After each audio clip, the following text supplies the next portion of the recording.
সিউড়ি পৌরসভার আবাস প্রকল্পে অনিয়মের অভিযোগকে কেন্দ্র করে চাঞ্চল্য ছড়িয়েছে। শুক্রবার সিউড়ি পৌরসভার অন্তর্গত ৪ নম্বর ওয়ার্ডের কাউন্সিলর লালটু সাহার বাড়ির সামনে বিক্ষোভ দেখান এলাকার কয়েকজন বাসিন্দা। তাদের অভিযোগ, সরকারি আবাস প্রকল্পের তালিকায় তাদের নামে ইতিমধ্যেই বাড়ি নির্মিত হয়েছে বলে স্ট্যাটাসে দেখানো হচ্ছে, অথচ বাস্তবে তারা কোনো বাড়ি পাননি। বিক্ষোভকারীদের প্রশ্ন, আমাদের নামে যদি বাড়ি হয়ে যায় তাহলে সেই বাড়ি কোথায়? এই অভিযোগকে সামনে রেখেই তারা কাউন্সিলরের কাছে জবাব দাবি করেন। তবে বিক্ষোভের সময় কাউন্সিলর লালটু দাসের বাড়িতে উপস্থিত ছিলেন না। তার পরিবারের সদস্যরা এই বিষয়ে কোনো মন্তব্য করতে চাননি। তাদের বক্তব্য, এটি রাজনৈতিক বিষয়, তাই এ নিয়ে তারা কিছু বলতে রাজি নন। পরে সিউড়ি পৌরসভায় সাংবাদিকদের মুখোমুখি হয়ে কাউন্সিলর লালটু সাহা সমস্ত অভিযোগ অস্বীকার করেন। তিনি দাবি করেন, আবাস প্রকল্পে কোনো ধরনের অস্বচ্ছতা বা অনিয়ম হয়নি।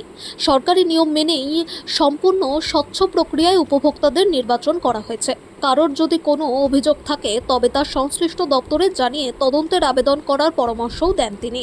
ঘটনাকে কেন্দ্র করে এলাকায় রাজনৈতিক তরজা শুরু হয়েছে। অভিযোগের সত্যতা খতিয়ে দেখতে প্রশাসনের হস্তক্ষেপের দাবি জানিয়েছেন বিক্ষোভকারীরা। ৪ নম্বর ওয়ার্ডের কাউন্সিলর লালটু সাহা যেটা বলেছে, আমাদের যে সমস্ত ওই ওয়ার্ডের অধিবাসীদেরকে যে মিউনিসিপ্যালিটিতে বসে এইরকম ধরনের তারা ঠিক করেছিল যে তাদের ইচ্ছা মতো বাড়িগুলো ডিস্ট্রিবিউট করবে, যার প্রতিফলন আমরা এখন দেখতে পাচ্ছি।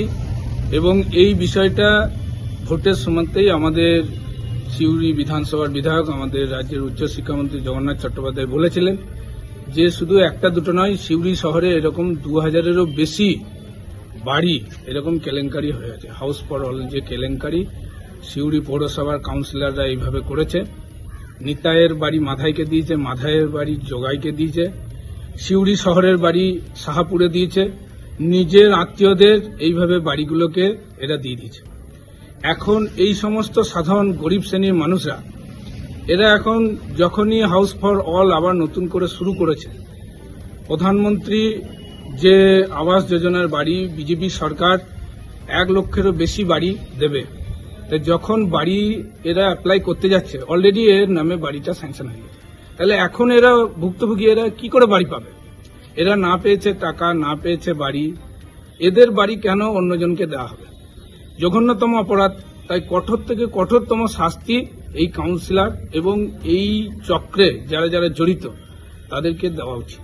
আপনারা লিখিত অভিযোগ করলেন থানায়? আমরা লিখিত অভিযোগ করছি, এবং শুধু এই 4 নম্বর ওয়ার্ড লালটু দায় নয়, বিভিন্ন ওয়ার্ডেও এই একই সেম পরিস্থিতি হবে।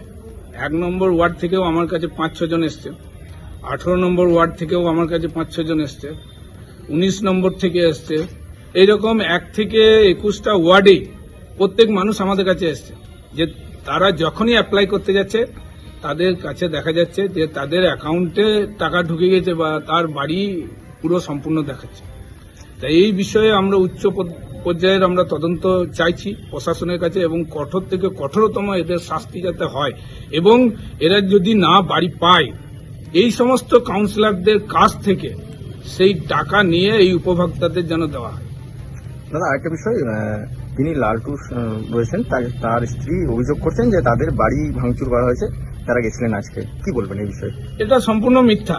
এখন বাঁচার জন্য ওরা এরকম ধরনের বিভিন্ন ধরনের প্রলোভন দেখাচ্ছে। সাধারণ মানুষ ওখানে গিয়ে তারা বলেছে, তাকে চিৎকার চেঁচামেচি হয়েছে, হাই হল্লা হয়েছে, কিন্তু কখনোই কোনো ভারতীয় জনতা পার্টির সংস্কৃতি বা সাধারণ মানুষের সংস্কৃতি নেই যে এইভাবে কাউকে অত্যাচার করবে। বিশেষভাবে দেখেছেন যে আজ পর্যন্ত আমরা এত এত অপরাধ করা সত্ত্বেও আমরা এখনো পর্যন্ত কাউরির গায়ে আমরা হাত দিই, কোনো কাউন্সিলরের গায়ে থেকে শুরু করে বা যারা অপরাধী তাদেরকে আমরা আইনের আওতায় এনে আমরা চাইছি যে এরা শাস্তি পায়। আপনার নাম? সুনয়ন ভান্ডারী, সিউড়ি শহর সভাপতি, ভারতীয় জনতা পার্টি। যখন কম্পিউটারে আমার বাড়ির জন্য অ্যাপ্লাই করতে যাই তখন আমরা জানতে পারি অলরেডি যে আমাদের বাড়িটা হয়ে গেছে। তখন আমরা কম্পিউটার থেকে এই কাগজটা নিয়ে আসার পর আমরা আসি যে কাউন্সিলরের কাছে যে আমাদের বাড়িটা যে হয়ে গেছে জানতে চাই। এখন উনি বেরিয়ে বলছে আমার ঘর ভাঙচুর করেছে, হ্যান করেছে। দেখুন ওনার বাড়িতে সিসিটিভি ক্যামেরা আছে, উনি দেখতে পাবেন যে হ্যাঁ ওনার বাড়িতে ঘর ভাঙচুর করেছি না কি করেছি। ওনাকে ফোন করে ডাকছি, উনি আমাদের কোনো কথা উত্তর দিচ্ছেন না। বলছে এ ঘর অন্যজনকে দেওয়া হয়ে গেছে। আমরা গোটা 10 বছর আগে অ্যাপ্লাই করেছিলাম, আজকে জানতে পারলাম। তখন আমাদেরকে দেয়নি, বলছে পরে আসবে বলে আমাদেরকে এমনকি ইয়ে করে দিয়েছে। আজকে আমরা অনলাইনে যখন আবার অ্যাপ্লাই করতে যাচ্ছি তখন জানতে পারছি। হ্যাঁ, ওটা দেখেই কম্পিউটার দিয়ে একটা কপি পাই করে কাউন্সিলর বাড়ি এসেছে। উনি কোনো সদুত্তর দিতে পারছেন না। উনি বলছে অন্যজনকে দেওয়া হয়ে গেছে, আপনার বাড়ি অন্যজনের কাছে চলে গেছে। ভাঙচুরের কথা ওনার স্ত্রী বলছে আমার ঘরে এসে ভাঙচুর করেছে। আপনারা দেখতে পারেন কি ভাঙচুর করেছি না করেছি, আপনারা গিয়ে এখনো যে আপনি দেখতে পারেন ওনার ঘরে সিসিটিভি ক্যামেরা বসানো আছে। আপনার সিসিটিভি ক্যামেরাও দেখতে পারেন যে ভাঙচুর করা হয়েছে না কি করা হয়েছে। আমরা শুধু লক করেছি ঘরটাকে, যে বাড়িতে গেলে তো আমরা বাড়িতে লক করতে হবে, বাড়িতে আমরা লক করেছি আমার বাড়ি, আর কিছু না। ওর বাড়িতে সিসিটিভি আছে, দেখতেই পারেন। হ্যাঁ, আমাদের মিথ্যা কথা বলা হয়েছে। ওনার বাড়িতে সিসিটিভি ক্যামেরা যেমন এখন শিওর দেখো যে কি করেছে না। আমরা এখন প্রশাসনের কাছে যাবো, আমরা ওনার নামে এফআইআর করবো। আমাদের ঘরটা গেল কোথায়? হ্যাঁ, কাউন্সিলর নামে এফআইআর করবো। আমাদের ঘরটা গেল কোথায়? আমার নাম প্রদীপ হাজরা, 4 নম্বর ওয়ার্ডের বুথ সভাপতি। লালটু সাহা, আমার ডাক নাম লালু সাহা, ভালো নাম হচ্ছে দেবদাস সাহা। তো আমি অ্যাপ্লাই করি নাই, এই জন্য করি নাই যে আমাদের ভারতীয় জনতা পার্টি 3 মাস হলো এসেছে ক্ষমতায়, মুখ্যমন্ত্রী হয়েছে শুভেন্দু অধিকারী। তার জন্য আমি সময় নিয়েছিলাম যে আমি পরে করবো। তো আমি পরশুদিন যখন আমাদের কম্পিউটারে যাই অনলাইনে বাড়ি অ্যাপ্লাই করতে, তখন উনি বলে আমাকে যে তোমার বাড়িটা বিক্রি হয়ে গেছে। মানে কে বিক্রি করেছে সেটা জানতে চাইছি। বলছে এটা কাউন্সিলর বিচেছে, কাকে বিচেছে সেটা বলতে পারবো না। তারপরে এখানে যখন আসি বেল মারি, সমস্ত মানুষকে ওয়ার্ডে বাসিন্দাকে নিয়ে যখন আসি বেল মারি, তখন সেই বেরিয়ে আসে না এবং তার স্ত্রী মেয়ে ঢুকে, তারা নাকি বলে ভাঙচুর করেছি। তা আমরা কোথায় ভাঙচুর করেছি সেটা দেখাক, এবং কিভাবে আমরা গেছি সেটাও তো তার বাড়িতে সিসি ক্যামেরা আছে। আবার 1 নম্বর কথা। 2 নম্বর কথা হচ্ছে খালি আমার বলে নয়, 4 নম্বর রোডের উপরে 80টা বাড়ি আছে। অনেকে অ্যাপ্লাই করে নাই বলে জানতে পারে না, যেদিন জানতে পারবে সেদিন হামলা হবে। আর সে যদি বাড়ি ফেরত প্রতিশ্রুতি যদি না দেয়, তার ব্যবস্থা ভারতীয় জনতা পার্টি নেবে। অনেকেই পেয়েছি, তৃণমূল সরকার ছিল তখন পেয়েছি, কিন্তু আমরা ভারতীয় জনতা পার্টি যারা বিজেপি করে তাদেরকে বাড়ি দেয় নাই, অলরেডি তারা বাড়ি পায় নাই, তাদেরকে বঞ্চিত রেখেছে। কোনো দিক থেকে সে কিছু পায় নাই, কেন পাবে না? নরেন্দ্র মোদী সবকে বিকাশ বলে দিচ্ছে, সবকে সবকে নরেন্দ্র মোদী বলেছে। তাহলে ও কি বাবার টাকাতে দিচ্ছে, বাবার ঘর থেকে দিচ্ছে, কেন দেবে না? আমরা জানতে চাই যে বাড়ি পাবো কিনা, সেটা আমরা প্রশাসনের কাছে আজকে যেতে চাই। আজকে ভাবছি করবো, ভাবতাম না কিন্তু আজকে ভেবেছি যে আজকে করবো এবং যাব, সমস্ত মানুষকে নিয়ে আমরা অ্যাপ্লাই করবো। আমার নাম চম্পু দাস, আমার 4 নম্বর ওয়ার্ডে বাড়ি। বাড়ি আমার হয় নাই, আমারই বাড়ি হয় নাই, অন্য কাউকে বিচে দিচ্ছে। কাউন্সিলর প্রতি অভিযোগ আছে আমাদের। চম্পু 4 নম্বর ওয়ার্ডে কাউন্সিলর লালটু শাহ, দেবদাস শাহ, 2টো নাম। তার এই চরিত্র সব শিয়ালার একরা। আজকে আমি বাড়িতে ছিলাম না, আমি ঠিক 6:30টায় বাড়ি থেকে বেরিয়ে গেছি।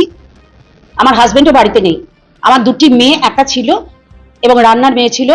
সেই পরিস্থিতিতে আমার বাড়িতে আমার মেয়ে ফোন করছে, আমি যখন ইনডোরে ঢুকতে যাচ্ছি আমার মেয়ে ফোন করছে, আমার বাড়ির সামনে প্রচুর লোক, তুমি তাড়াতাড়ি ফিরে এসো। আমি ওই মুহূর্তে আমি কাকে ফোন করব কি করব আমি বুঝতে পারছি না। বলছে ওরা বাবাকে খুঁজছে, দরজা ভাঙার চেষ্টা করছে। এবার আমাদের দরজাতে ছিটকিনি মারা থাকে না, ওরা সেই লকটা খুলেছে, ভীষণভাবে ধাক্কা করছে। এখন চতুর্দিকে যে পরিস্থিতি, আমার 2টি মেয়ে প্রচন্ড ভয়কে আতঙ্কগ্রস্ত হয়ে পড়েছে। তখন আমি এবার আমার তো টোটোটা দুম করে চলে আসবে না, আমি ওখানে আস্তে আস্তে আমি শিউরি থানা আইসিকে ফোন করলাম যে আমার মেয়ে স্যার, চতুর্দিকে যা পরিস্থিতি, আমার 2টি মেয়ে সম্পূর্ণ একা বাড়িতে আছে, আপনি তাড়াতাড়ি ফোর্স পাঠান। এবার আমি যখন এসে দেখছি প্রচুর মানুষ এখানে ঘিরে ধরেছে, তার একটা অভিযোগ নিয়ে এসেছিল। তাদের অভিযোগ হচ্ছে আমার হাজবেন্ড কিন্তু 4 নম্বর ওয়ার্ডের কাউন্সিলর এবং সে নাকি আবাস যোজনার কিছু তাদের সমস্যা হয়েছে, সেই নিয়ে তার কাছে তারা এসেছিল। আমার বক্তব্য হচ্ছে তারা যদি লালটু সাহের সাথে দেখা করতে বা দেবদাস সাহের সাথে দেখা করতে এসেছিল, উনি যে বাড়িতে নেই, আমার মেয়ে ওপর থেকে বলেছে আমার বাড়িতে নেই, তবু তারা কেন আমার বাড়ির সামনে চিৎকার চেঁচামেচি করে আমার দরজা ভাঙচুর করার কেন চেষ্টা করলো? তারা ডাইরেক্ট তার সাথে কথা বলো, তারা প্রশাসনের কাছে যাক, প্রশাসনিক ভাবে তাদের কি রাজনীতির সাথে আমার কোনো সম্পর্ক নেই, বা আমার 2টি মেয়ে কিন্তু রাজনীতি করে না, তাহলে আমরা তো তার উত্তর আমরা দিতে পারবো না। আবাস যোজনায় কি হয়েছে বা তার ভিতরের ব্যাপার কি, কার টাকা কোথায় গেছিল? ওরা বলছে লালটু সাহা নাকি 80টা ঘরের টাকা নিয়ে গেছে। আমি শুধু একটা কথাই বললাম, লালটু সাহার অ্যাকাউন্টে চেক করে বেরিয়ে যাবে যদি 80টা ঘরের টাকা তার অ্যাকাউন্টে ঢুকেছে। প্রশাসনিকভাবে তার যদি শাস্তি হয় শাস্তি হবে। এবং এর ভেতরে রাজনীতির ব্যাপার, সত্যি কথা আমি রাজনীতির সাথে যুক্ত নই, আমি জানি না বা আমি বলতে পারবো না। আমার শুধু একটাই কথা, এই বাড়ির দলিলে এই বাড়িটা কেবলমাত্র দেবদাস সাহার নয়, সেই সঙ্গে বিপত্তারণ সাহার বাড়ি। এবং আমি একটা স্কুলের টিচার, আমার বাড়ি, আমার দুটি মেয়ে যাদের সঙ্গে রাজনীতির কোনো সম্পর্ক নেই, আমার বাড়িতে অতর্কিত এই আক্রমণ, আমি কিন্তু তার তীব্র ধিক্কার জানাই। এবং আমি সঙ্গে সঙ্গে শিবিখানে ফোন করেছি, সঙ্গে সঙ্গে প্রোটেকশন আমি দিয়েছি। আমি ধন্যবাদ জানিয়েছি।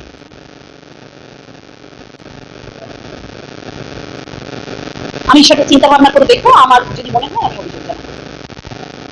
আমার নাম হচ্ছে সুজাতা সাহা, শিউরি গ্রাম সমিতি, সেই সঙ্গে আমি একটি বিদ্যালয়ের শিক্ষিকা। কতটা বড় ভুল, কেলেঙ্কারি এখানে কোনো জায়গা নেই, কারণ এটা সরকারি নিয়মে হয়েছে। কারণ যার যে ঘর দিয়েছিল জন্য অ্যাপ্লাই করেছে, অ্যাপ্লাই কোনো দরখাস্ত করেনি, একটা জাস্ট আধার কার্ড তখন দিয়ে দিত, কোনো হোল্ডিংও ছিল না, কোনো কাগজও ছিল না জমির। এবার দিয়েছে, যখনই আমরা ঘর যখন করতে যাওয়া হচ্ছে তখন দেখা যাচ্ছে তার জায়গা ডিসপুট হয়ে পাশাপাশি যার প্রতি ওদেরই আত্মীয় স্বজনের অভিযোগ করছে, কিংবা দেখা যাচ্ছে তার আদৌ তার নিজস্ব কোনো জায়গাই নেই। ফলে আমরা পৌরসভাতে যখন এই ব্যাপারটা জানাই যে এই ব্যাপার হচ্ছে, ওরা তো দিয়ে দিয়েছে, জায়গা নিয়ে দিয়েছে, তখন পৌরতের সভাতে অলরেডি তখন মিটিং করে বিউসিআর মিটিং করে বললো তাহলে একটা গরিব মানুষের যখন ঘর হচ্ছে না, তখন আরেকটা গরিব মানুষকে দেওয়া হোক। হ্যাঁ, এর ফলে দেখুন আমরা মিউনিসিপ্যালিটি চেক করলেই বুঝতে হবে যে ওই রামের জায়গায় ঘরটা স্যাম পেয়েছে কিনা, স্যাম হয়েছে কিনা। সময় হয়তো পোর্টালের নাম নেই, রামের পোর্টালের নাম আছে, কিন্তু রামের জায়গাই ছিল না বলে অটোমেটিক আমরা স্যামকে ওরা দিয়েছি। যেটা দিয়েছি সেটা মিউনিসিপ্যালিটি নিয়ম কারণ রেজিস্ট্রেশন করেই দেওয়া হয়েছে। এবার তারা এখন কি বলছে জানি না, আমার ঘরটা কোথায় গেল, তুই তখন জায়গায় তখন তুই করলে না কেন? আজকে এতদিন পর হঠাৎ করে ওরা জানে না, এতদিন ধরে চুপ করেছিল না, এখন ওটা রাজনৈতিক একটা ফায়দা লোটার জন্য কেউ ভোটে দাঁড়া পাওয়ার জন্য ইয়ে করছে। উপভোক্তাদের আরেকটা দাবি যে তারা বিজেপি করে বলে তাদেরকে কোন রকম সহযোগিতা বা বাড়ি দেওয়া হয়নি, কি বলবেন? একদম সব মিথ্যা কথা। আপনারা চেক করুন, দেখুন সব কংগ্রেস, সিপিএম, বিজেপি, তৃণমূল কোনো কিছু দেখায় নাই। গরিব মানুষের যারা জায়গা দেখিয়েছে তাদেরকে ঘর দেওয়া হয়েছে, কিন্তু যারা বলেছে যে আমার জায়গা নেই দোতলা করো, আমি তাদের করিনি। সেটা যদি অন্যায় বলে তো অন্যায়, কারণ তাকে দোতলা করতে গেলে আমি ফেসে যাবো। তো এই জন্য আমরা ওর জায়গায় আর একটা গরিব মানুষকে দেওয়া হয়েছে। ধরুন আমাদের ঘর দিচ্ছে 70টা, 20টা যদি এরকম ডিসপুট থাকে তাহলে 20টা ঘর তো ঘুরে যাচ্ছে। তাহলে এই 20টা যাতে বঞ্চিত না, তার আরও গরিবগুলো পাক, কারণ আমার ঘরটা তো গরিব এলাকায় ইয়ে পড়ে। আর যে প্রচার করছে যে বিজেপি ফিজেপি বলে, এগুলো সব এখন তৈরি করা হচ্ছে কথাগুলো, সম্পূর্ণটাই মিথ্যে, 100% মিথ্যা। আরে বাবা, ওরা বলছে আমাদের অ্যাকাউন্টে টাকা, আর তোমার ঘরই হয় না, টাকা অ্যাকাউন্টে হবে কি করে? তুমি ইনকোয়ারি করো যে তোমার ঘরটা হবে, তবে তোমাকে সরকার তোমাকে টাকা দেবে। তো তোমার তো জায়গায় দেখাতে পারোনি। এখন তোমরা বড় বড় কথা বলছো যে আবার ঘরটা কোথায় গেল। আজকে ক বছর পর? 19, 20, 21, 21, 22, আজকে হচ্ছে 26, 27, 5 বছর পর মনে পড়লো এই কথাগুলো। এগুলো রাজনৈতিক সুশ্রী ছাড়া কি বলবেন? স্বচ্ছভাবে তাহলে সবকিছু করা হয়েছিল। 100% স্বচ্ছভাবে মিউনিসিপালিটি মিটিং করেছে। এটা আমি না, 1 থেকে 21 নম্বর ওয়ার্ডে এই প্রবলেম আছে, এবং এইখানে প্রত্যেক কাউন্সিলরই কিন্তু রামের বদলে স্যামকে দিয়েছে, যেহেতু তার জায়গা ছিল না বলে। আপনার নাম? আমার নাম দেবদাস সাহা, 4 নম্বর ওয়ার্ডের কাউন্সিলর।